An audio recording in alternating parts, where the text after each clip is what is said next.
Okey, Assalamualaikum dan selamat sejahtera. Okey, hari ini kita akan tengok topik persamaan perakaunan. Okey, so sebelum kita buat soalan persamaan perakaunan ni, kita tengok dulu apakah formula ataupun apakah persamaan perakaunan. Cikgu harap semua pelajar masih ingat. Okey, kalau siapa yang dah lupa, kita tengok apa tu persamaan perakaunan. Okey, ini dia punya formula basic dia ataupun persamaan basic dia. Okey, iaitu apa? Aset sama dengan liability tambah equity pemilik. Okey, aset sama dengan liability tambah equity pemilik. Ataupun lebih panjang sikit, okey, aset sama dengan liability tambah hasil tolak belanja.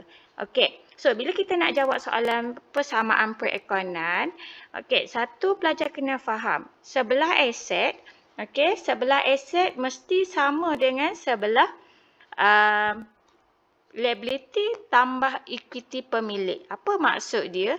Okey, maksud dia macam contoh cikgu buat dalam bentuk formula ni. Okey, nampak cikgu buat dalam bentuk kotak ni. Sebelah aset, mana sebelah aset? Okey, sebelah aset yang sini. Okey, mesti sama dengan sebelah yang liability tambah equity pemilik. Okey, so aset mesti sama dengan liability tambah equity pemilik. Okey, sebenarnya soalan ni sangat senang jika pelajar faham konsep, sebab kadang-kadang pelajar tak pasti sama ada pelajar nak tambah ke, pelajar nak tolak ke.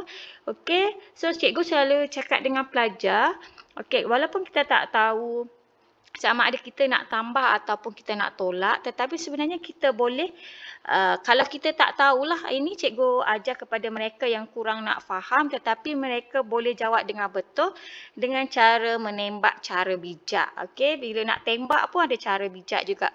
Okey, so apa formula dia? So formula dia bila kita baca urus niaga nanti, kita tengok, okey, kalau dia melibatkan aset, okey, so kalau sebelah aset ini bertambah, jadi sebelah liability tambah equity pemilik juga dia akan tambah. Okey, dua-dua tambah. Maksudnya kalau aset tambah, okey, sebelah liability tambah equity pemilik juga dia akan tambah. Okey, so kalau kata sebelah aset ini tolak, so sebelah liability tambah equity pemilik juga tolak. Macam tu formula dia. Nanti kita tengok bila kita jawab soalan nanti. Okey, so yang seterusnya, katakan dia melibatkan aset, urus niaga tu melibatkan aset sahaja. Okey, tak ada melibatkan liability atau equity pemilik.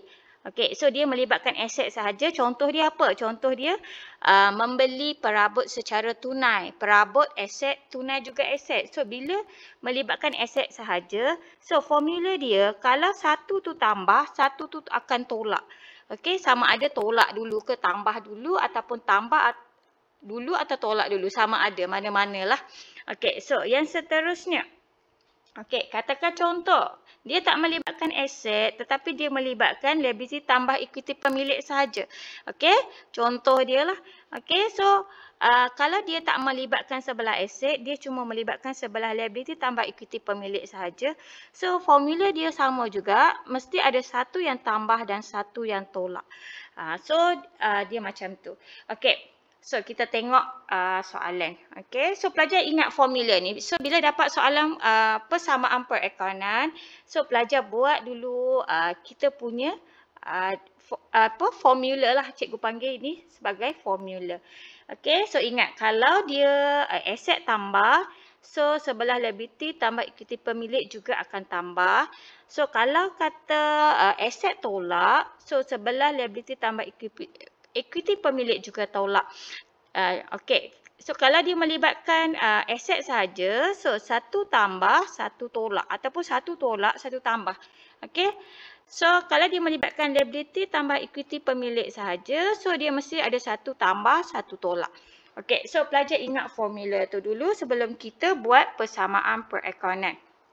Okey, so hari ni cikgu lebih nak tekankan kepada kita nak masukkan di dalam kita punya persamaan ni.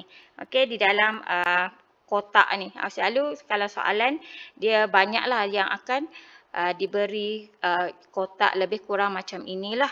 Okey, dan juga selalunya dia akan combinekan dengan soalan penyata kedudukan kewangan. Okey, so dia akan sediakan penyata kedudukan kewangan. Tetapi hari ini cikgu lebih kepada macam mana kita nak masukkan di dalam jadual persamaan perekonomian. Sebab soalan persamaan perekonomian ini adalah sangat senang sebenarnya, tetapi ramai pelajar tak boleh nak imbang. Okey, tak boleh imbang. Okey. So kita pergi tengok soalan. Okey. So, sebelum cikgu pergi kepada soalan, cikgu cuma nak ingatkan balik. Okey, kalau dalam urus niaga yang diberi, contoh urus niaga yang diberi kat sini. Okey, katakan dia bagi urus niaga kat dalam tu, kalau kata pelajar jumpa, okey, kalau kata pelajar jumpa ambilan. Okey, kalau jumpa ambilan, pelajar akan rekod di dalam modal. Okey.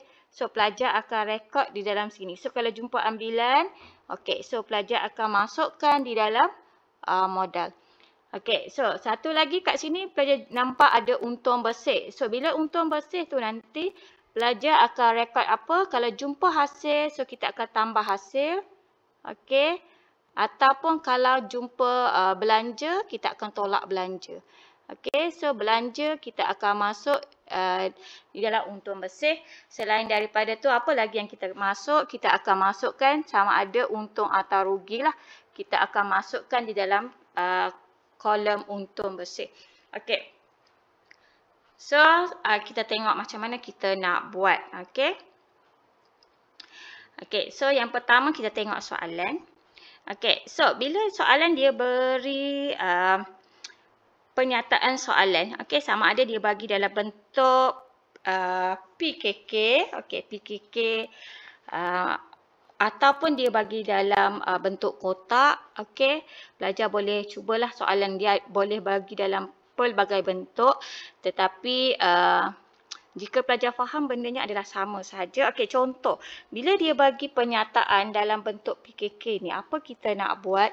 Okey, ini kita akan masukkan di dalam kotak yang pertama, iaitu kita akan masukkan sahaja di dalam baki. Okey, kita akan masukkan di dalam ruang baki ni. Okey, di dalam ruang baki tersebut kita akan masuk salin balik sahaja pelajar. Okey, pelajar salin balik sahaja. So, dia sebenarnya sangat senang. Okey, so macam contoh yang ini. Okey, kalau kita tengok, okey, yang pertama kita akan masukkan, tengok dia ada perabot. So, ada perabot. So, nilai dia 4,600. So, pelajar cuma perlu masukkan sahaja. Okey, pelajar masukkan nilai dia 4,600. So, pelajar masukkan 4,600. Okey, kemudian pelajar tengok inventory. Okey, so cikgu tunjuk. So, mana inventory? So, sini inventory. So, mana nilai dia? 3,300. Ambil satu-satu sahaja pelajar. Okey, so kita akan ambil 3,300. So, kita masukkan. Okey, sebenarnya ini proses yang sangat senang. Okey, ambil, masukkan sahaja. So, yang seterusnya apa? Akaun belum terima. So, nilai dia 3,150. So, kita akan masukkan nilai dia 3,150. Okey, kemudian kita pergi yang seterusnya apa? Okey, yang seterusnya adalah bank. So, nilai dia 5,000. So, kita akan masukkan nilai dia 5,000. Okey, ini proses yang pertama pelajar. Okey, proses yang pertama. So, kita tengok lagi. Okey, soalan yang dia beri. Okey, dia ada modal. Okey, dia ada modal sebelah kredit ini. Ada modal 10,000. Dan juga ada akaun belum bayar. Okey, so dia juga ada akaun belum bayar. So, kita ambil sahaja dan masukkan sahaja di dalam kotak yang dia beri. So, ambil saja, masukkan modal berapa? Okey, modal 10,000. So, masukkan 10,000. Akaun belum bayar 6050. So, untung bersih. Okey, untung bersih ini tak ada apa-apa. So, boleh biar kosong. Okey. Itu langkah yang pertama pelajar. So, jangan lupa bawa masuk. Kalau kita tak bawa masuk, nanti kita akan tersilap lah. Okey, tersilap. Jawapan tak akan sama dengan skema lah. Okey. So, yang seterusnya. Okey, yang seterusnya kita tengok. Okey, soalan dia ada belian kredit barang niaga 600. Okey, so ini soalan yang pertama. Belian kredit barang niaga. So, mana dia? So, dia ada belian kredit barang niaga. So, pelajar dekat sini kita nak tengok apakah akaun yang terlibat. Okey, apakah yang memberi kesan lah, okey, beri kesan kepada apa. So kita tengok belian kredit barang niaga. So kita tengok kat situ. So bila dia sebut beli kredit. So pelajar ingat kalau jumpa beli kredit, okey, beli kredit akaun yang terlibat, okey, dia akan beri kesan kepada apa? Dia akan beri kesan kepada akaun belum bayar. ABB. Okey, ABB. Satu lagi, okey, barang niaga. So, bila sebut barang niaga, dalam persamaan perakaunan, dia melibatkan apa? Dia akan melibatkan inventory. Okey, so sekarang kita cuba faham. Okey, kita cuba faham. So, kita akan gunakan formula mana tadi cikgu kata yang sebelah aset mesti sama dengan sebelah liability tambah equity pemilik. Okey, cikgu harap pelajar nampak. Okey, ataupun cikgu akan lukis balik. Okey. So, sebelah aset. Ya, okey, ini aset. So, sini liability tambah equity pemilik. Okey. So, bila kita beli barang niaga, so inventory, kita beli barang. Okey, bila kita beli barang, inventory kita mestilah akan bertambah. Okey, inventory tu apa? Inventory tu aset. So, aset kita bertambah. Okey, aset kita bertambah. So, ingat formula yang cikgu bagi tahu tadi, kalau sebelah aset tambah, so sebelah liability tambah equity pemilik juga akan tambah. Okey, so apa maksud dia? Maksud dia ABB ni juga akan bertambah. Nampak? Cikgu akan highlightkan yang ni. So, ABB juga akan bertambah. So, pelajar nampak kat situ. So, inventory tambah, ABB juga tambah. So, berapa nilai dia? So, nilai dia adalah 600. So, pelajar akan pergi tulis. Okey, dekat pelajar punya kolom ini. Okey, 1 hari bulan. So, kita akan rekod dekat inventory. Inventory tambah 600. So, ABB juga tambah 600. Okey. Okey, so yang kedua. Okey, so yang kedua kita tengok. Okey, menjual barang niaga secara kredit dengan harga 520. Kos barang tersebut adalah 400. So, apa akaun yang terlibat kat sini? Okey, so bila dia sebut, okey, jual kredit. Kalau kata beli kredit, ABB. So, kalau jual kredit, so dia adalah ABT. Okey, seperti ingatlah kalau beli kredit ABB, jual kredit ABT. Okey, kemudian pelajar nampak, okey, barang niaga. Okey, so pelajar nampak kat situ dia melibatkan apa? Barang niaga. So, dalam persamaan perakaunan bila dia sebut barang niaga, dia berkaitan dengan apa? Dia berkaitan dengan inventory. So, kalau jumpalah dalam persamaan perakaunan, dia melibatkan barang niaga, dia adalah inventory. Okey, so pelajar ingat inventory. Okey, so kita tengok. Okey, menjual barang niaga secara kredit dengan harga 520. Okey, harga 520. Kita jual harga di 520. Kos barang.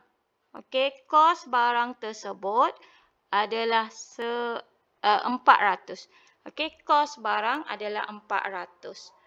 Okey, so bila kos barang tu 400, maksudnya inventory tu kita akan tolak. Bila kita jual, inventory kita akan berkurang.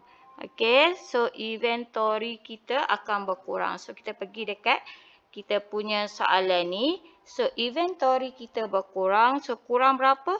Okey, dia akan berkurang 400. Okey, so dia akan berkurang sebanyak 400. So kita akan tulis tolak 400. Okey, so kemudian apa lagi yang terlibat kat situ? Okey, so inventory dah selesai. Tolak ABT. Bila kita jual secara kredit, ABT kita akan bertambah. Okey, ABT kita bertambah berapa? ABT kita bertambah 520. Okey, so dekat ABT kita, kita akan tambah dia 520. Okey, dekat ABT kita akan tambah dia 520. Okey, so pelajar tengok. Okey, pelajar tengok. Harga barang adalah 400. Kita jual secara kredit 520.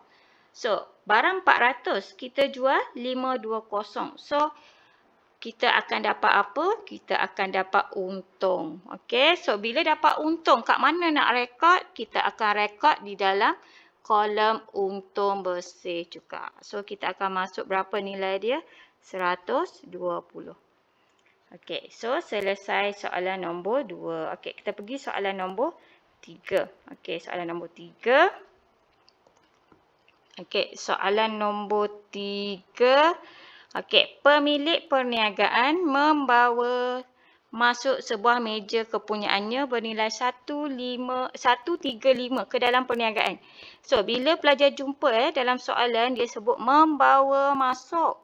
Dia sebut je bawa masuk. Okey, modal.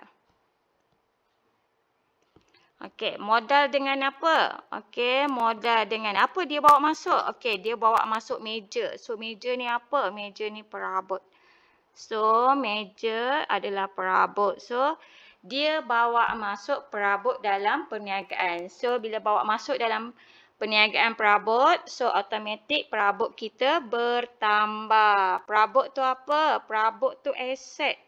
Okey, perabot tu aset. So, kalau ada yang tak ingat, bukan tak ingat lah, ada yang tak tahu modal ni nak tambah ke nak tolak. Okey, so guna formula. Kalau kata pelajar tahu, okey, pelajar boleh teruslah tambah. Okey, katakan tak tahu. Okey, katakan contoh modal ni tak tahu nak tambah ke nak tolak. Okey, so sekarang kita tengok formula dia. Perabot adalah aset. Aset, liability tambah equity pemilik. So, kalau perabot aset, aset sini tambah aset sini tambah. So, sebelah liability tambah equity pemilik juga akan bertambah. Maksudnya modal ni juga tambah. Okey, so kita pergi isi saja di dalam kita punya persamaan. Okey. So, macam mana kita nak isi? Okey, isi seperti biasa je lah. Okey, so nombor 3. Perabot kita bertambah 135 dan modal juga bertambah 135. Okey, so selesai soalan nombor 3. Okey, kita pergi soalan nombor 4. Okey. Soalan nombor 4, dia berkaitan dengan apa? Dia berkaitan dengan ambil barang niaga. Okey, untuk apa? Untuk kegunaan anak. Okey, so bila ambil untuk kegunaan anak, so dia adalah ambilan. So pelajar kena tengoklah dia ambil untuk apa. Okey, so bila ambil untuk kegunaan anak, ambilan. So satu lagi apa kat sini? Barang niaga. So, bila barang niaga, so dia adalah inventory. So, bila kita ambil barang niaga, okey, inventory kita bertambah ke berkurang? Betul, berkuranglah sebab kita ambil kan. Okey, barang dekat kedai, kita ambil, kita bagi dekat anak kita. So, barang dekat kedai tu, automatik dia akan berkurang. So, inventory tu apa? Inventory tu aset. Okey, so kita boleh buat persamaan ni. Okey, kita buat kita punya formula. Okey, inventory adalah aset. So, kalau aset itu tolak, so bila aset tolak, so automatik sebelah sebelah liability tambah equity pemilik ini juga akan tolak. Okey, akan tolak. Okey. So, ambilan kita akan rekod kat mana? Tadi awal cikgu dah tunjuk bahawa ambilan kita akan masukkan dekat mana? Di dekat modal.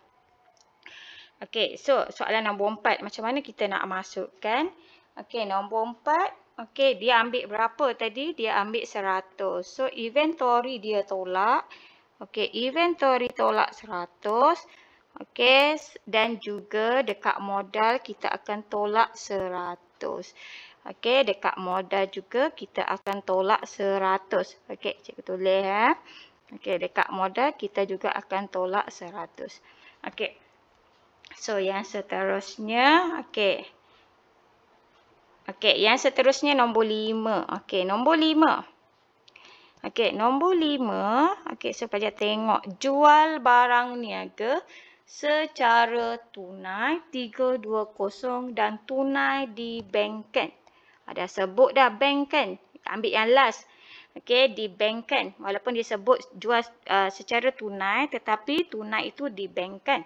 So, dia buat apa? Dia jual barang niaga. So, bila jual barang niaga, sebut je barang niaga. Kat sini apa?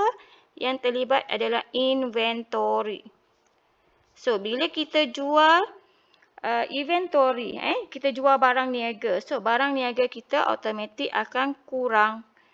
Okey, kita jual barang. So, inventory akan kurang tetapi duit kita akan bertambah.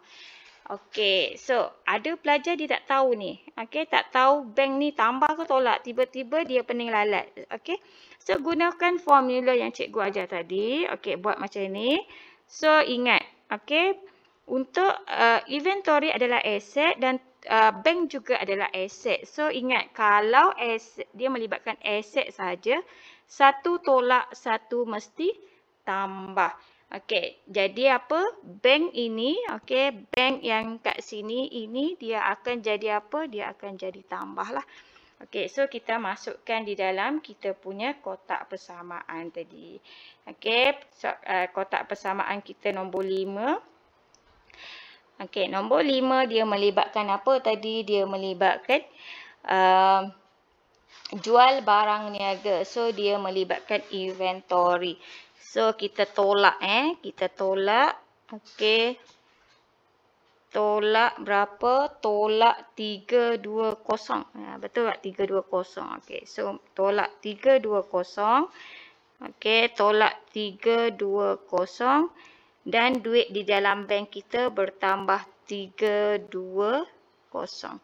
Okey. So, cikgu tulis balik tulisan buruk. Okey. So, 320.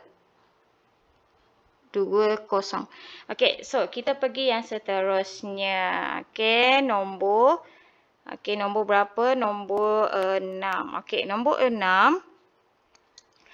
Okey, nombor 6 bayar sewa 500 dengan cek. Okey, so dalam soalan ni dia sebut cek. So ingat kalau dia jumpa cek, cek ini apa? Cek ini adalah bank. Okey, so cek adalah bank. So, bayar sewa. So, sewa adalah belanja.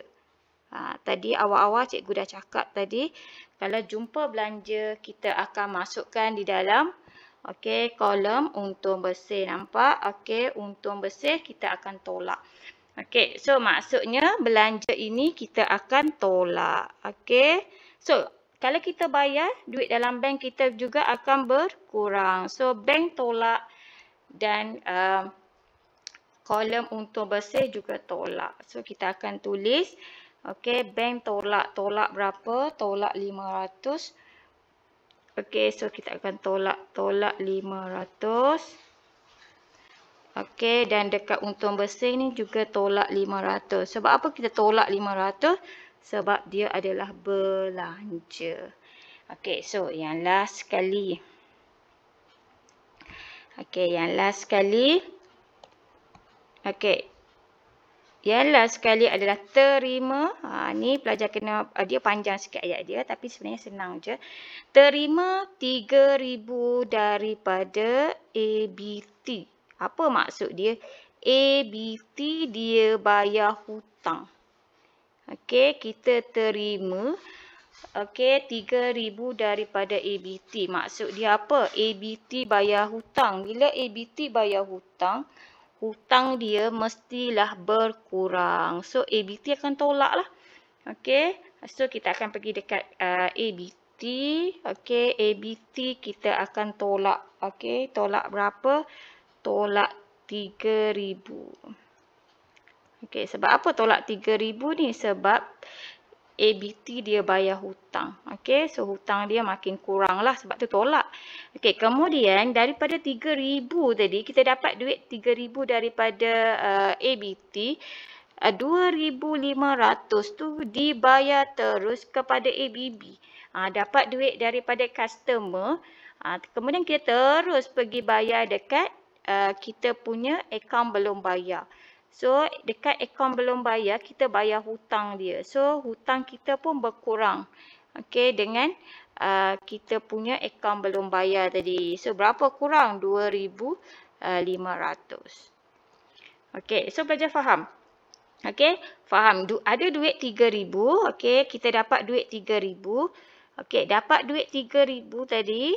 Okey, so 2,500 tu kita ambil, kita bayar hutang. So, berapa baki dia? Baki dia 500. Okey, duit 500 ni kita bawa pergi mana?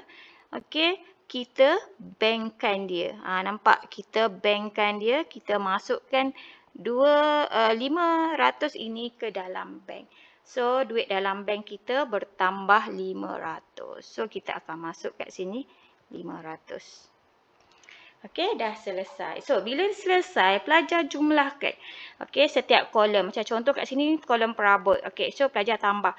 4,600 tambah 135. So, pelajar akan dapat nilai.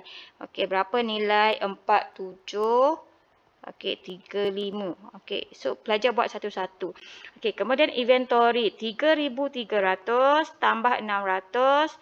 Okey, kemudian tolak 400, tolak 100, tolak 320. So, pelajar dapat 3080. Okey, kemudian yang seterusnya. Akaun belum terima. Okey, so 3150 tambah 520 tolak 3,000. So, pelajar dapat berapa? 670. Okey, bank. Okey, bank ada duit 5,000 baki awal. Kemudian tambah 320. Tolak 500. Tambah 500. So, pelajar dapat berapa? 5,320. Okey, kemudian kita pergi satu lagi kolom. Kolom modal. So, 10,000 tambah 135 tolak dengan 100. So, kita dapat berapa? Okey, 100. Okey, 35. Okey, so yang seterusnya. 6050 tambah 600 tolak 2,500. So, pelajar dapat berapa? 4150. Okey, kemudian untung bersih. 120. Okey, tekan kalkulator tu.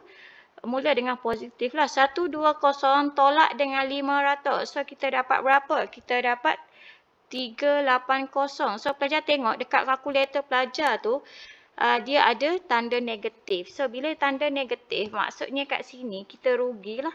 Okey, so kita rugi. Okey, so apa nak buat seterusnya? Pelajar tambahkan semua sebelah aset ni. Okey, sebelah aset pelajar tambah. Okey, 4735 tambah 3080 tambah 670. Okey, kemudian tambah 5320. So, pelajar akan dapat nilai kat bawah 13,805. Sama juga dengan sebelah equity pemilik tambah liability. So, 10035 tambah 450 sebab kat untung bersih ni kita dapat rugi. So, bila kita dapat rugi, yang ini kita akan tolak. Yang ini kita akan tolak. Pelajar tolak. Jangan tambah pula. So, tolak 380. So, pelajar akan dapat 13,805. 805.